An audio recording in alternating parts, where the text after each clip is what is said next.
sekarang. Bismillahirrahmanirrahim. Assalamualaikum warahmatullahi wabarakatuh. Selamat siang dan salam sejahtera bagi kita semua, Bapak Ibu panelis yang saya hormati dan seluruh peserta hari ini yang dimuliakan Allah Subhanahu wa taala. Terima kasih atas kesempatannya. Perkenankan saya untuk menampilkan inovasi dari Dinas Peternakan dan Kesehatan Hewan Provinsi Sulawesi Selatan.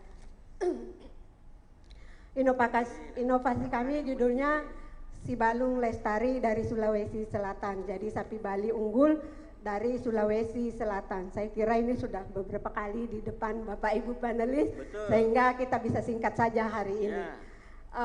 Kami memilih kategori perlindungan dan pelestarian lingkungan hidup karena kami bermaksud melestarikan sapi Bali di Sulawesi Selatan. Adapun yang menjadi latar belakang pemilihan inovasi ini adalah bahwa sapi Bali itu memang dominan di Sulawesi Selatan. 85% dari populasi sapi yang ada adalah sapi Bali dan merupakan sumber daya genetik asli Indonesia yang merupakan turunan dari banteng liar dan memiliki keunggulan. Jadi memang cocok untuk hidup di daerah tropis karena keunggulan-keunggulan yang dimiliki. Dan yang paling menarik bahwa persentase dagingnya jauh lebih tinggi dibanding daging dari sapi dari luar negeri, dan kandungan lemaknya juga lebih rendah. Ini yang tentu menarik. Namun ada masalah yang kita hadapi bahwa pada era sekarang ini, dekade berapa puluh tahun terakhir ini, performa daripada sapi Bali mengalami degradasi akibat dari seleksi negatif. Jadi yang bagus dikirim atau dipotong, kemudian yang jelek tinggal. Kemudian ada inbreeding, yaitu perkawinan sedara. Jadi sama halnya pada manusia, bila terjadi perkawinan sedara juga akan lebih kerdil. Jadi tujuan inovasi ini adalah untuk menyelesaikan permasalahan seleksi negatif dan inbreeding. Inbreeding adalah perkawinan sedara, kekerabatannya dekat, akibatnya akan berdampak kepada kerdilnya performa. Kemudian tujuan dari inovasi ini adalah untuk memperbaiki performa dan genetik sapi Bali sehingga berdaya saing yang tinggi sehingga kelestariannya berjalan. Kalau dagingnya seperti daging yang itu adalah daging sapi Jepang yang harganya bisa 1 juta per kilo. Kami berharap nanti kalau ini sapi Bali bisa terus kita kembangkan. Yang penting genetik ini tidak punah di Indonesia dan kita bisa kembangkan menjadi sapi seperti sapi Jepang yang lagi populer 1 juta sampai 2 juta per kilo, dan itu sedang dalam proses. Kemudian keselarasan daripada inovasi dengan kategori berdasarkan Sustainable Development Goal, bahwa pemerintah wajib melakukan pelestarian dan restorasi daripada genetik-genetik yang ada yang mendekati kepunahan, dan juga merupakan amanah dari Undang-Undang Republik Indonesia nomor 5 tahun 1990 bahwa kita wajib melestarikan sapi Bali karena sapi Bali adalah plasma nutfah kita. Jadi ada amanah yang harus kita jalankan. Kemudian selanjutnya adalah apa yang menjadi sisi daripada inovasi ini, bahwa si balung ini merupakan, kami melakukan introduksi genetik dari nenek moyangnya ke dalam sapi Bali. Jadi percepatan perbaikan performanya lebih cepat dibanding pada saat kami melakukan pemuliaan genetik dengan seleksi performa. Jadi yang sebelumnya kita lakukan, kita memilih indukan-indukan sapi Bali yang bagus, kemudian mengawinkan dengan pejantan yang bagus dari kelompok ternak. Dan itu untuk mencapai perbaikan performa membutuhkan beberapa generasi baru itu bisa terkoreksi. Kalau si balung ini 1 generasi sudah terlihat signifikansi perubahan, bahwa ini nenek moyangnya adalah banteng yang ada di Jawa Timur di Taman Safari, dikawinkan dengan sapi Bali yang ada di Jawa Timur, lahirlah banteng cross atau disebut jaliteng, Pak Dekarwo yang memberi nama, dan itu beratnya sampai 21 kilo. Kemudian dari Sapi Banteng Cross ini spermanya dikawinkan dengan sapi Bali yang ada di Sulawesi Selatan, yaitu di UPT Pembibitan Ternak. Lahirlah si Balun dengan koreksi sampai 19 kilo dan biasanya di lapangan maksimal 13 kilo. Jadi kami melihat bahwa percepatan perbaikan mutu genetik dengan si Balung ini lebih cepat terlaksana. Apa signifikansi dari inovasi ini? Bahwa kalau mau melestarikan berarti peternak harus mau memelihara sapi Bali. Tapi kalau yang mau kita jual ke peternak tidak tertarik karena barang dari luar negeri jauh lebih bagus, bule-bule jauh lebih menarik daripada wanita-wanita lokal kita. Sehingga inilah yang kami perbaiki, bagaimana memperbaiki performanya, bagaimana memperbaiki genetiknya, sehingga animo masyarakat meningkat, mereka mau memelihara sapi Bali. Kemudian perekonomiannya juga terdorong, kalau performanya bagus tentu nilai jualnya juga akan lebih baik. Jadi pembelajarannya bahwa bagaimana membuat masyarakat beranimo untuk mempertahankan sapi Bali, tidak hanya mau memelihara sapi-sapi besar dari luar negeri, ada produk lokal yang harus dilaksanakan. Nah ini bisa diklik. Berdasarkan hasil evaluasi internal dan eksternal kami terlihat bahwa koreksi bobot lahir dari 13 kilo maksimal itu sekarang sudah mencapai 19 kilo. Saat ini kami sudah punya 54 ekor si balung yang sebelumnya tidak ada, dan nilai jual terkoreksi bisa sampai selisih 2-3 juta. Saya kira ini sebuah pendapatan yang menguntungkan bagi peternak dan masyarakat peternak berminat. Ini ada testimoni dari nggak kedengeran?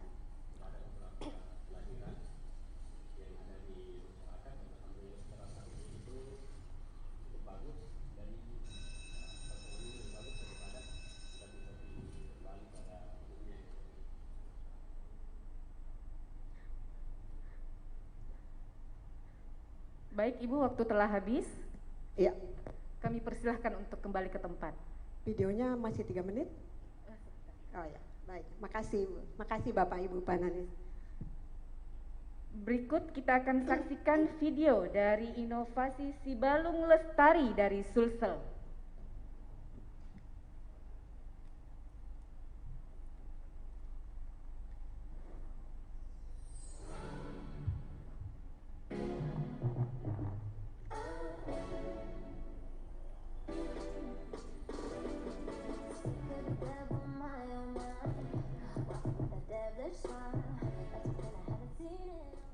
Sapi Bali merupakan plasma nupa asli Indonesia, hasil domestikasi dari banteng liar, dengan keunggulan antara lain adaptasi pada lingkungan yang panas, mampu memanfaatkan pakan berkualitas rendah, tingkat reproduksi atau kesuburan yang tinggi, serta tahan terhadap penyakit. Juga produksi dagingnya lebih tinggi dengan kandungan lemak yang lebih rendah dibanding daging sapi jenis lain. Sulawesi Selatan merupakan pengembangan sapi Bali terbesar di Indonesia. Saat performa sapi Bali semakin kecil atau kerdil akibat terjadinya inbreeding atau perkawinan sedara, sehingga bobot lahir maksimal hanya sampai 13 kg yang pada asal mulanya dapat mencapai 18 kg. Performa tersebut berdampak pada nilai ternak yang rendah, sehingga minat peternak rendah terhadap sapi Bali. Demikian pula sapi Bali yang murni akan hilang akibat persilangan dengan jenis lainnya. Menyikapi ancaman kepunahan sapi Bali, maka pemerintah berkomitmen mengembalikan performa dan kemurnian sapi Bali melalui inovasi si Balung Lestari, sapi Bali unggul dan lestari dari Sulawesi Selatan, yaitu mengembalikan genetik banteng ke sapi Bali. Jadi, si Balung adalah sapi hasil perkawinan dari induk sapi Bali dengan bibit pejantan banteng cross. Pejantan banteng cross adalah hasil perkawinan induk sapi Bali dengan banteng asli yang ada di Taman Safari Jawa Timur. Perkawinan ini melalui teknik inseminasi buatan atau kawin suntik. Inovasi ini dimulai sejak Oktober 2017 di UPT dan telah lahir si Balung sebanyak 22 ekor. Rata-rata bobot lahir mencapai 17 kg dengan panjang badan dan tinggi badan lebih baik 3-5 cm dari sapi Bali biasa. Pada tahun 2019, inovasi ini telah dikembangkan ke peternak binaan rumah sapi BPK di Desa Bonto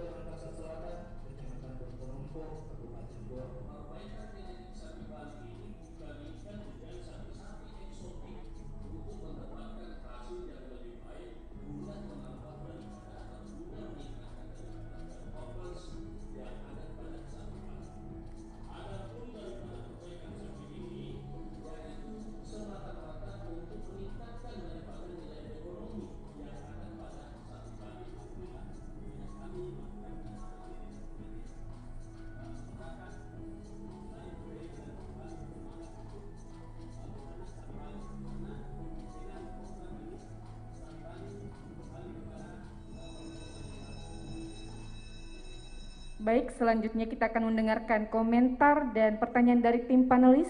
Namun kami sampaikan kepada Ibu Inovator untuk menampung terlebih dahulu. Jika masih ada waktu, kami berikan waktu untuk merespon. Baik, saya mulai dari Ibu Emma. Silahkan Ibu. Makasih. Saya arahnya ke ini. Mana minta tadi?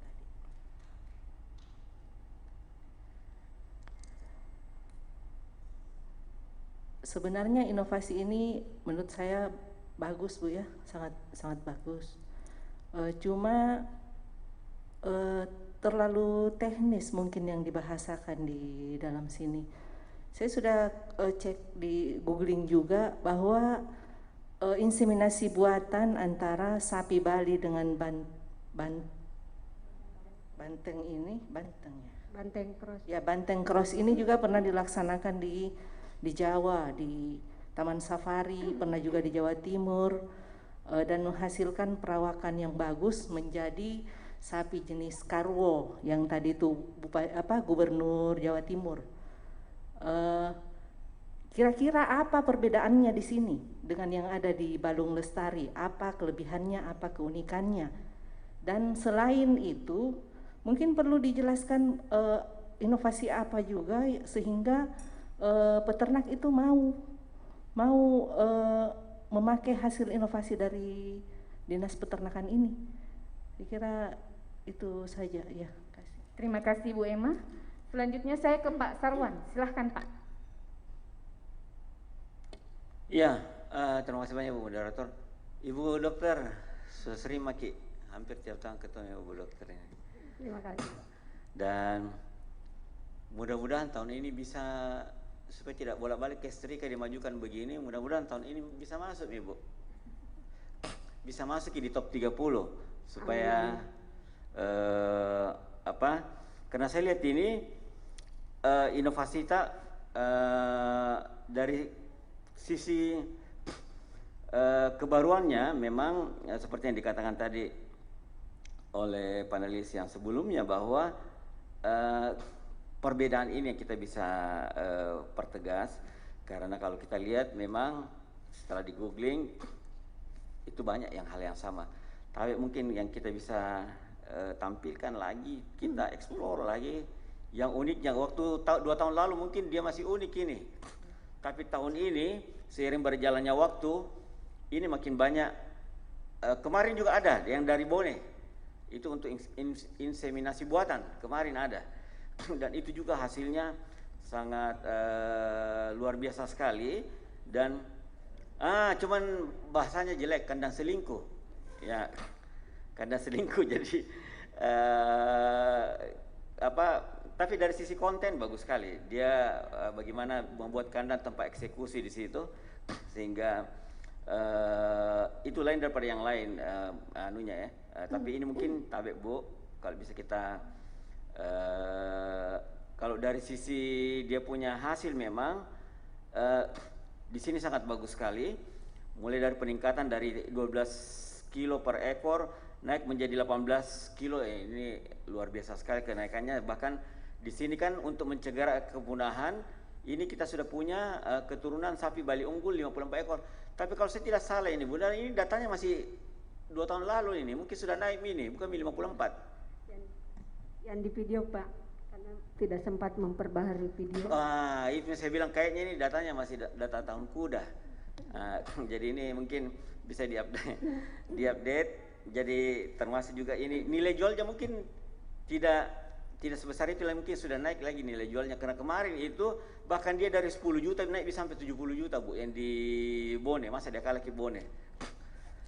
Terus kelompok peternaknya juga kalau saya tidak salah bukan cuma 1, sudah banyak lagi tambahan kelompok peternaknya Ibu, sehingga mungkin kita perbaiki dulu di hasilnya tuh Bu. Dan juga kalau saya lihat itu bagaimana ini bisa sustain Bu, bisa dia berkelanjutan. Mungkin di situ letak keunikannya Ibu, bagaimana ini bisa berlanjut terus. Itu kita stressing dulu, itu mungkin bisa lain daripada yang lain. Karena biasanya itu namanya program Bu ya, karena itu kan program pemerintah. Ganti pimpinannya, ganti tuangnya programnya. Nah, bagaimana ini sistemnya bisa dibangun supaya bisa berkeberlanjutan terus. Itu saja mungkin dari saya bagi-bagi sama teman. Terima kasih Pak Sarwan. Selanjutnya saya ke Pak Lukman Samboteng. Silahkan Pak. Ini tadi yang saya catat terakhir itu Ibu, pelajaran yang dipetik. Tapi justru Ibu sebenarnya belum ketemu pelajaran yang dipetik, karena tadi itu penjelasannya bagaimana masyarakat mau si balung, maksudnya mau memelihara balung itu. Nah, justru itu yang perlu kita gali, dari tidak mau balung lalu mau balung. Kenapa dia mau balung? Ya. Jadi dari tidak suka sapi, suka sapi.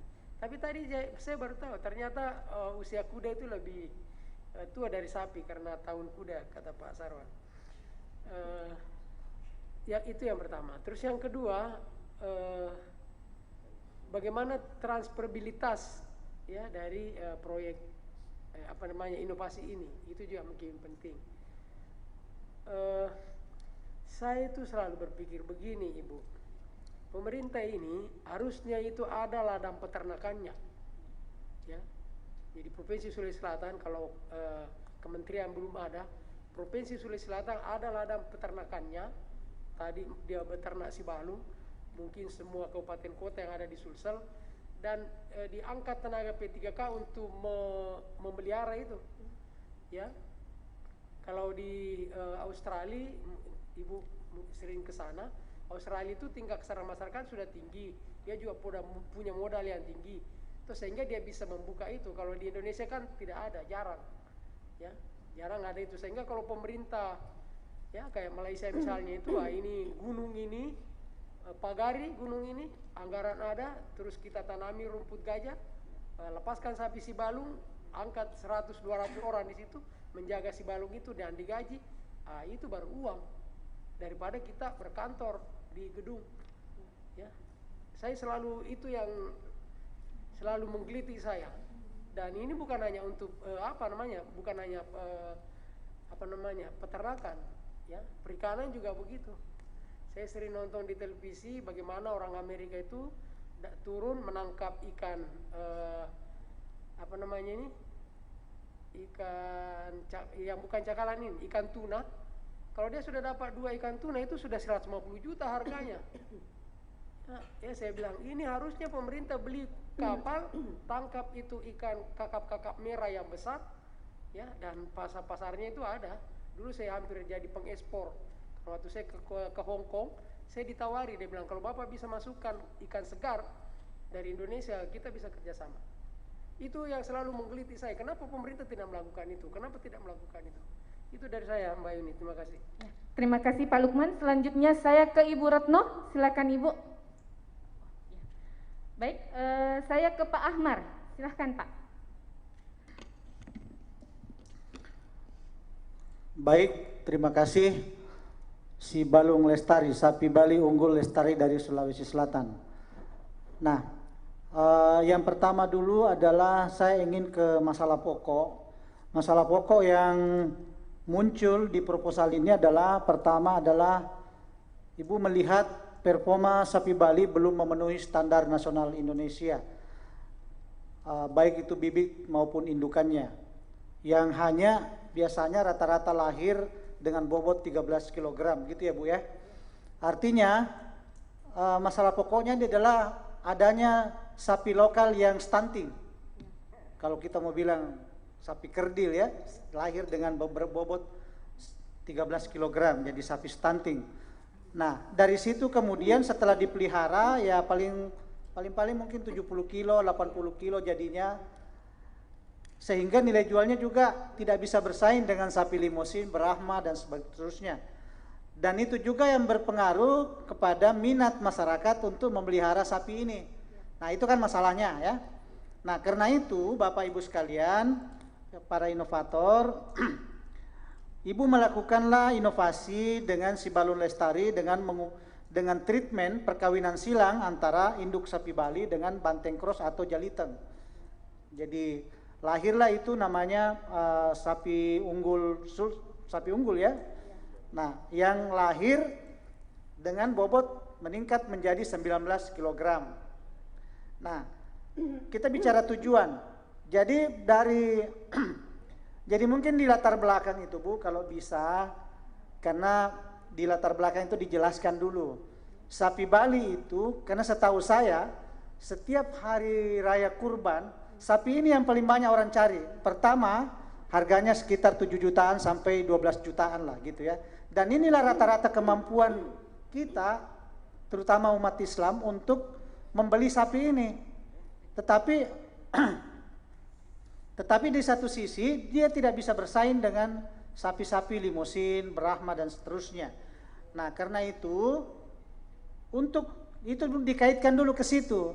Ini adalah sapi Bali, sapi lokal ini adalah sapi yang umumnya dikonsumsi oleh masyarakat Indonesia, terutama pada hari raya dikurbankan, tetapi tidak bisa bersaing dengan sapi-sapi lain seperti Brahma, limusin dan seterusnya. Dan kemudian terkait juga dengan daya beli masyarakat, ya, sehingga peternak tidak bisa ini. Nah, dari masalah pokok ini kemudian lahir tujuan inovasi. Jadi tujuan inovasi itu untuk mengatasi masalah.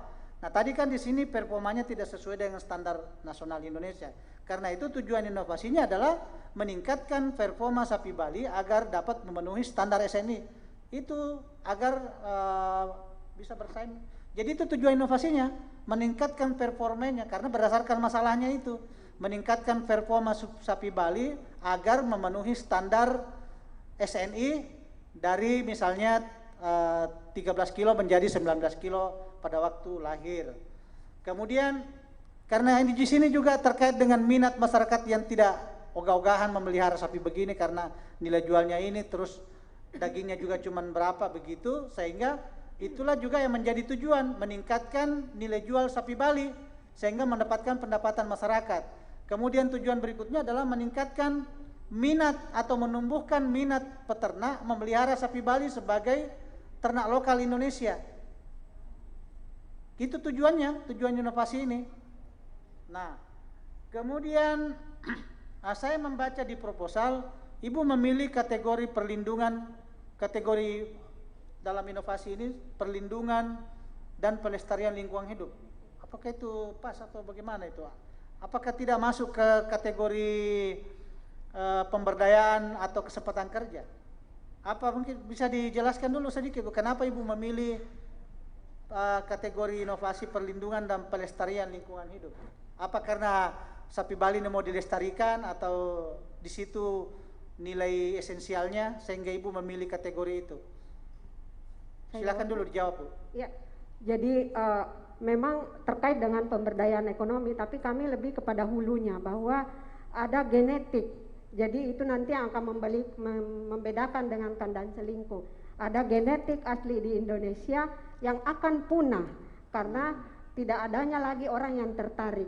Oleh karena itu terbitlah undang-undang penyelamatan. Kemudian tujuan pembangunan berkelanjutan di mana harus melestarikan, melakukan konservasi pada sumber daya genetik yang terancam kepunahannya. Ya. Itu yang saya baca di SDGs, ya, Pak. Udah pas berarti kalau begitu. Nanti tinggal di proposalnya diperjelaskan mengapa disebutkan tadi Ibu cerita itu, kenapa memilih kategori pelestarian lingkungan hidup, karena ada terancam kepunahan terhadap genetik sapi lokal khas Indonesia, begitu ya Bu ya. Ya. Nah ini kemudian pertanyaan saya berikutnya, kan ini targetnya bobot lahirnya itu 19 kilo, apakah memang itu target maksimal dari hasil perkawinan silang ini atau masih bisa ditingkatkan itu Bu dengan masih bisa Pak, masih bisa. Yang lain? Ini baru pencapaian Pak, jadi kita target kalau bisa rata-rata di 20. Karena memang tapi selama ini rata-rata berapa Bu? Rata-rata 13 kilo. Antara Pak. Berapa? 13 Pak kalau yang sapi biasa. 13. Itu kan awalnya Bu. Awalnya 13 kan? Ya. Setelah dilakukan perkawinan silang lahir dengan bobot 19. Sudah mencapai 19 tapi masih rata-rata di 17. Oh, rata-rata 17 ya, berarti ada peningkatan. Nah, metode berikutnya apakah setelah lahir dengan bobot katakanlah 17, setelah dipelihara berapa tahun? 2 tahun ya? 2 tahun, itu biasanya mencapai bobot berapa kilo, Bu? Kalau sudah mau dijual untuk kurban, bisa capai berapa kilo, Bu? 300 Pak, karena kalau sapi Bali biasa 150-an. Ya, dengan lahir 13 itu maksimal pada saat mau dipotong Idul Adha itu 150-an, maksimal 200. Nah, kalau lahirnya 19, insya Allah bisa mencapai 300-350. Luar biasa. Nah, ini nanti saya belum lihat secara keseluruhan di proposalnya itu sebelum dan sesudah inovasi, tolong dimasukkan itu, Bu. Jadi bobotnya dari 13 bisa mencapai sesudah inovasi waktu mau dipotong menjadi 300 kilo begitu, dengan di sebelahnya lagi mungkin dengan nilai jual berapa, jual sebelumnya itu kalau tidak salah kalau cuma bobot 70 atau 80 kilo itu sekitar 7 juta 8 juta. Nah, dengan 300 kilo berapa juta, mungkin sudah 20-an juta itu harganya.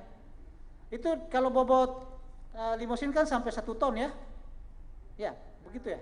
Sampai 1 ton kalau limosin ya. Tapi kan harga jualnya juga 70-an juta, 90 juta. Jadi dan ini salah satu kenapa ini alasannya dilestarikan, karena ini yang paling rata-rata orang Indonesia kemampuan belinya itu. Itu alasannya, keunikannya. Kenapa ini mau dilestarikan? Karena rata-rata orang Indonesia hanya mampu mau makan coto, potong sapi lokal, sapi Bali yang dicari. Tidak mungkin dia potong sapi limosin karena modalnya besar. Itu yang salah satu keunikannya, kenapa ini mau dilestarikan. Ya, saya kira itu, Bu. Mungkin masih ada yang lain yang mau bertanya. Ya, terima kasih Pak Ahmar. Selanjutnya saya ke Ibu Marni. Oh ya, baik, Bapak Hidayat mau menambahkan, Pak, silahkan. Ya, makasih Ibu atas kesempatannya. Jadi yang perlu saya tanggapi adalah terkait kategori gitu. Nah, tadi sebenarnya Pak Ahmar sudah mempertanyakan tentang kategori inovasi Ibu ini. Salah satu penilaian dalam inovasi itu kan ketepatan memilih kategori. Kalau Ibu memilih kategori di sini, memilih kategori pengelolaan perlindungan dan pelestarian lingkungan hidup. Kalau menurut saya ini kurang tepat kategorinya, Bu. Kenapa? Karena kami di lingkungan yang dimaksud perlindungan dan pelestarian lingkungan hidup itu lingkungan fisik, abiotik gitu. Jadi tidak biotik. Kalau yang biotik itu masuk ke perikanan, masuk ke pertanian, masuk ke peternakan dia. Nah, jadi kita lebih banyak pada lingkungan abiotiknya kalau kalau berbicara tentang lingkungan. Maka undang-undang dasar kita yang kita pakai itu lebih pada undang-undang 32 2009. Nah, jadi kalau menurut saya karena tadi temanya lebih banyak kepada nilai ekonominya yang kita mau kejar, berarti ini larinya itu ke pertumbuhan ekonomi ya, pertumbuhan ekonomi atau dan kesempatan kerja atau pemberdayaan sebenarnya ini larinya. Karena Ibu juga menyinggung tentang bagaimana sapi sapi balung ini yang dikembangkan itu diimplementasikan ke kelompok di bawah itu ada cerita kelompok peternak. Kemudian juga Ibu ada upaya untuk mendorong para peternak mau mengembangkan atau beternak sapi ini balung. Jadi orientasinya ini lebih lari kepada kesempatan kerja, pertumbuhan ekonomi atau kepada pemberdayaan. Nah, itu kalau menurut saya lebih tepat karena ketepatan memilih inovasi itu juga memberikan kita gambaran tentang apa dampaknya, kemudian bagaimana implementasinya, pengembangannya dan sebagainya. Nah, itu mungkin kalau saya penekanannya di situ, Bu. Kalau bisa ada kita diskusi lebih intens lagi dan mudah-mudahan ini inovasi masuklah karena sudah berkali-kali bolak-balik seperti tadi Pak Saron sampaikan, teman-teman bisa kasih nilai tinggi tapi mungkin di sisi itunya tadi dampaknya. Kalau saya lebih mencari dampaknya itu di nilai tambah yang didapat petani ketika mengembangkan ini. Nah, kemudian dia juga bisa sebenarnya ke indikator pangan. Kalau tadi Ibu menggunakan indikator SDGs nomor 15 itu kurang tepat. Karena indikator SDGs 15 itu bercerita tentang ekosistem daratan. Itu indikatornya semua masalah kerusakan-kerusakan di situ.